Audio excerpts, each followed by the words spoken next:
Hi friends, എല്ലാവർക്കും സുഖമാണല്ലോ. എല്ലാവർക്കും സുഖമെന്ന് വിശ്വസിക്കുന്നു.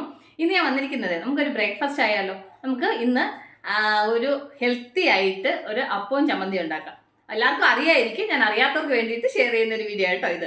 എന്ന് വെച്ച് കഴിഞ്ഞാൽ എല്ലാവരും ഉണ്ടാക്കുന്നത് പോലെ ആയിരിക്കത്തില്ല, ഞാൻ ഉണ്ടാക്കുന്നത് പോലെ ആയിരിക്കത്തില്ല നിങ്ങൾ ഉണ്ടാക്കുന്നത്. ചിലപ്പോൾ കുറേ വ്യത്യാസങ്ങളൊക്കെ വരും. അപ്പോൾ നമുക്ക് ഒരു വെറൈറ്റി ടേസ്റ്റിലൊന്ന് ട്രൈ ചെയ്ത് നോക്കിയാലോ. അപ്പോൾ നമുക്കത് എങ്ങനെ ഉണ്ടാക്കുന്നതെന്ന് നോക്കാം. അതിന് മുമ്പായിട്ട് എൻ്റെ കൂട്ടുകാർ ആദ്യമായിട്ടാണ് എൻ്റെ വീഡിയോ ചാനൽ കാണുന്നതെന്നുണ്ടെങ്കിൽ പ്ലീസ് എല്ലാവരും ചാനൽ സബ്സ്ക്രൈബ് ചെയ്യണം കേട്ടോ. സബ്സ്ക്രൈബ് ചെയ്യണം. അതുപോലെ തന്നെ ബെല്ലൈക്കൻ പ്രസ് ചെയ്തിട്ട് ഓളെന്ന് കൊടുത്താൽ ഞാൻ ഡെയിലി ചെയ്യുന്ന വീഡിയോ നോട്ടിഫിക്കേഷൻ കിട്ടത്തുള്ളൂ. അപ്പോൾ നമുക്കത് എങ്ങനെ ഉണ്ടാക്കുന്നത്, അത് വേണ്ടുന്ന സാധനങ്ങൾ എന്തൊക്കെയാണെന്ന് നോക്കാം. അതിനുവേണ്ടി ഞാൻ 3 ഗ്ലാസ് പച്ചരി നന്നായിട്ട് കുതിർത്ത് കഴുകി വെച്ചേക്കുന്നത് കേട്ടോ. ഇനി നമുക്കിത് മിക്സിയുടെ ജാറിലേക്ക് കുറേശ്ശെ ഇട്ടിട്ട് ഒരുപാട് വെള്ളം ഒഴിക്കാതെ കുറേശ്ശെ വെള്ളം ഒഴിച്ചിട്ട് നമുക്ക് ദോശമാവിനൊക്കെ അരയ്ക്കുന്നത് പോലെ അരച്ചെടുക്കാം. അപ്പോൾ ഞാനിതൊന്ന് അരച്ചുകൊണ്ട് വരട്ടെ. ഇനി ഇത് നമുക്കൊരു പാത്രത്തിലേക്ക് ഒഴിച്ചു കൊടുക്കാം. ഇത് വിട്ടിരിക്കട്ടെ. അത് കഴിഞ്ഞ് അതേ ജാറിലേക്ക് ഞാൻ ഒരു കപ്പിന് ഒരു 1/2 കപ്പോളം തേങ്ങ തിരികെടുത്തിട്ടുണ്ട്. തേങ്ങ ഇച്ചിരി കൂടിയാലും കുറഞ്ഞാലും കുഴപ്പമില്ല കേട്ടോ. തേങ്ങ എത്ര കൂടുതൽ ചേർക്കുന്നോ അത്രയും നല്ല ടേസ്റ്റ് ആയിരിക്കും. അതുകൊണ്ടാണ് ഞാൻ ഇത്രയും തേങ്ങ എടുത്തത്. ഇതിൻ്റെ കൂടെ ചെറിയൊരു കപ്പിന് 1 കപ്പ് ഞാൻ അവിലാണ് എടുത്തത്. നിങ്ങൾക്ക് അവിലിന് പകരം ചോറ് വേണമെങ്കിൽ യൂസ് ചെയ്യാം കേട്ടോ. ഏതായാലും കുഴപ്പമില്ല, അവില ചോറ് ഏത് വേണമെങ്കിലും എടുക്കാം. എന്നിട്ട് അതിൻ്റെ കൂടെ ഒരു 1/4 ടീസ്പൂണ് ഈസ്റ്റ്, എന്നിട്ട് അതിൻ്റെ കൂടെ ഒരു 2 ടീസ്പൂണ് പഞ്ചസാര. നിങ്ങൾക്ക് ഷുഗറൊക്കെ ഉള്ളവരാണെന്നുണ്ടെങ്കിൽ പഞ്ചസാര സ്കിപ്പ് ചെയ്യാം കേട്ടോ. ഞാൻ എപ്പോഴും അപ്പം ഉണ്ടാക്കുമ്പോൾ ഇച്ചിരി പഞ്ചസാര ചേർക്കാറുണ്ട്. എന്നിട്ട് ഇതിൻ്റെ കൂടെ കുറച്ച് വെള്ളം കൊണ്ട് ഒഴിച്ച് കൊടുക്കാം. ഇനി ഇത് ഞാൻ നന്നായിട്ട് അരച്ചുകൊണ്ട് വരട്ടെ. ഒരുപാട് നൈസായിട്ടങ്ങ് അരയ്ക്കേണ്ട, എന്നാൽ ഇത് ഈ അവിലും തേങ്ങയെല്ലാം നന്നായി അരയും വേണം കേട്ടോ. ആ ഒരു പരുവത്തിൽ അരയ്ക്കണം. അപ്പോൾ ഞാനിതൊന്ന് അരച്ചുകൊണ്ട് വരട്ടെ. ഉണ്ടല്ലോ, അപ്പോൾ തേങ്ങ അരച്ചുകൊണ്ട് വന്നു. ഈ ഒരു പരുവത്തിൽ വേണം അരയ്ക്കാൻ. ഒരുപാടങ്ങ് നൈസായിട്ട് അരി അരയ്ക്കുന്നത് പോലെ അരയ്ക്കരുത് കേട്ടോ. ഇനി ഇത് നമുക്ക് ഈ അരിമാവിലേക്ക് ചേർത്ത് കൊടുക്കാം. ഇനി ഇത് നന്നായിട്ട് മിക്സ് ചെയ്യണം. നമ്മൾ അരച്ച തേങ്ങയും ഈ മാവും എല്ലാം കൂടെ നന്നായിട്ട് മിക്സ് ആവണം. നിങ്ങൾ കൈ കൊണ്ട് നന്നായിട്ട് മിക്സ് ചെയ്താൽ മതി കേട്ടോ. ഞാനിപ്പോൾ നിങ്ങളെ കാണിക്കേണ്ടതുകൊണ്ട് ഞാൻ ഈ തവി വെച്ചിട്ട് ഇങ്ങനെ മിക്സ് ചെയ്യുന്നതേ ഉള്ളൂ. ഈ മാവിൻ്റെ പരുവം എന്ന് പറയുന്നത് കണ്ടില്ലേ, ഈ ഒരു പരുവം. കാരണം വെച്ചാൽ നമ്മൾ ഈ ദോശയ്ക്ക് നമ്മൾ എങ്ങനെ മാവ് അരയ്ക്കുന്ന അതേ പരുവത്തിൽ.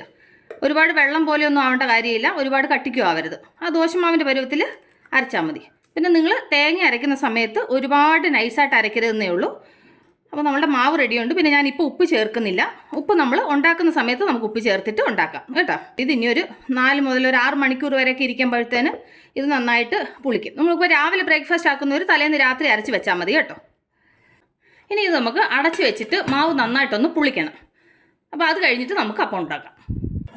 അപ്പോൾ നമ്മൾ മാവ് അരച്ച് വെച്ചിട്ട് ഒരു 5-6 മണിക്കൂർ കഴിഞ്ഞു. ഇനി നമുക്ക് ഇതിലേക്ക് ആവശ്യത്തിന് ഉപ്പിട്ട് കൊടുക്കാം.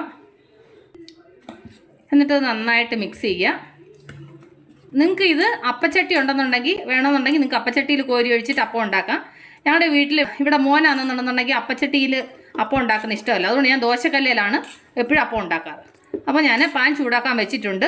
അപ്പോൾ പാൻ നന്നായി ചൂടായിട്ടുണ്ട്. ഇതിലേക്ക് നമുക്ക് കുറച്ച് മാവ് ഇതുപോലെ ഒഴിച്ചിട്ട് ഇതുപോലെ ഒന്ന് പരത്തി കൊടുക്കും. ഇനി ഇതിൻ്റെ മുകളിലേക്ക് ഇച്ചിരി നെയ്യോ എണ്ണ എന്താണെന്ന് വെച്ച് കഴിഞ്ഞാൽ ഒഴിച്ചു കൊടുക്കാം. ഞാനിപ്പോൾ ഒരു തുള്ളി നെയ്യാണ് ഒഴിച്ചത്. ഇനി നമുക്കിതൊന്ന് തിരിച്ചിട്ട് കൊടുക്കാം. ആ സൈഡിലൂടെ നന്നായിട്ടൊന്ന് ഫ്രൈ ആവും. അപ്പോൾ ആ സൈഡ് വെന്തോ നോക്കാം. കണ്ടില്ലേ, അപ്പോൾ ആ സൈഡ് നന്നായിട്ട് വെന്തിട്ടുണ്ട്. കണ്ടില്ല, നല്ല എത്ര സോഫ്റ്റ് ആയിട്ടുള്ള അപ്പം ഉണ്ടാക്കിയെന്ന് കണ്ടില്ലേ. അപ്പോൾ ഞാനിങ്ങനെ ഒരു 3-4 എണ്ണം ഇതുപോലെ ഒന്ന് ഉണ്ടാക്കിയെടുക്കട്ടെ. കണ്ടില്ലേ, എത്ര നല്ല സോഫ്റ്റായിട്ട് അപ്പം ഉണ്ടാക്കിയെന്ന് കണ്ടില്ലേ. കണ്ടില്ലേ, നല്ല പൂ പോലെ ഉണ്ട്. ഭയങ്കര ടേസ്റ്റി ആയിട്ടുണ്ടാവും കേട്ടോ. നിങ്ങൾ ഒരു പ്രാവശ്യം ഇങ്ങനെ ട്രൈ ചെയ്ത് നോക്ക്. അറിയുന്നവരുണ്ടാവുമായിരിക്കും, ഞാൻ അറിയാത്തവർക്ക് വേണ്ടിയിട്ട് ഇത് ഷെയർ ചെയ്താൽ കേട്ടോ.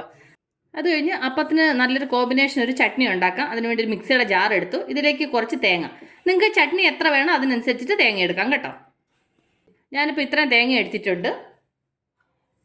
ഇതിലേക്ക് ചെറിയൊരു സവാള ചെറുതായിട്ട് മുറിച്ചത്, നിങ്ങൾക്ക് വേണമെങ്കിൽ ചെറിയ ഉള്ളി ഉണ്ടെന്നുണ്ടെന്നുണ്ടെങ്കിൽ അത് ഉപയോഗിക്കാം കേട്ടോ. ഞാനിപ്പോൾ സവാളയാണ് എടുക്കുന്നത്. എന്നിട്ട് അതിൻ്റെ കൂടെ 2 ടീസ്പൂണ് മുളക് പൊടി നിങ്ങളുടെ എരിവിനനുസരിച്ച് എടുക്കണം. എന്നിട്ട് ആവശ്യത്തിന് ഉപ്പ്. ഇനി ഇത് ഇത്രയും കൂടെ നന്നായിട്ടൊന്ന് ചതയ്ക്കണം. അപ്പോൾ ഞാനൊന്ന് ചതച്ചുകൊണ്ട് വരട്ടെ. ഒരുപാട് അങ്ങ് അരയാൻ പാടില്ല കേട്ടോ. കണ്ടില്ലേ, ഇതുപോലെ അരച്ചുകൊണ്ട് വന്നു. കണ്ടില്ലേ, ഇങ്ങനെ ഒരുപാട് അരയാൻ പാടില്ല, ഇതുപോലെ ചതയ്ക്കുകയേ ചെയ്യാവൂ കേട്ടോ. അപ്പോൾ നമ്മുടെ ചട്നി റെഡിയുണ്ട്. ഇനി ഇത് കടുക് വറക്കണം. അതിനുവേണ്ടി പാൻ ചൂടാക്കാൻ വെച്ച് പാൻ നന്നായി ചൂടായി ഇതിലേക്ക് നമുക്കൊരു 2 ടീസ്പൂണ് വെളിച്ചെണ്ണ ഒഴിച്ച് കൊടുക്കാം. ഈ ചട്നിക്ക് വെളിച്ചെണ്ണയാണ് ടേസ്റ്റ് കേട്ടോ. നിങ്ങൾക്ക് വേണമെങ്കിൽ റിഫൈൻഡ് ഓയിൽ യൂസ് ചെയ്യാം. എന്നിട്ട് അതിൻ്റെ കൂടെ ഒരു 1/2 ടീസ്പൂൺ കടുക്. കടുക് നന്നായിട്ട് പൊട്ടി കഴിയുമ്പോൾ ഇതിലേക്ക് ചെറിയൊരു സവാള സ്ലൈസായിട്ട് അരിഞ്ഞത്, കുറച്ച് കറിവേപ്പില, ഒരു 2 ഉണക്കമുളക്. നിങ്ങൾക്ക് വേണമെങ്കിൽ സവാളയ്ക്ക് പകരം ചെറിയ ഉള്ളി വേണേൽ യൂസ് ചെയ്യാം കേട്ടോ. അപ്പോൾ ഇതിലേക്ക് ഇട്ട് കൊടുക്കാം. ഇനി ഇത് നന്നായിട്ടൊന്ന് ഫ്രൈ ആവും. അല്ല, അപ്പോൾ സവാള നന്നായിട്ട് വഴണ്ടിട്ടുണ്ട്, നന്നായിട്ട് ഫ്രൈ ആയി. ഇനി നമുക്ക് ഇതിലേക്ക് നമ്മൾ അന്നേരം ചതച്ചുകൊണ്ട് വന്ന ചമ്മന്തി ഉണ്ടല്ലോ, അത് ഇതിലേക്ക് ഇട്ട് കൊടുക്കാം.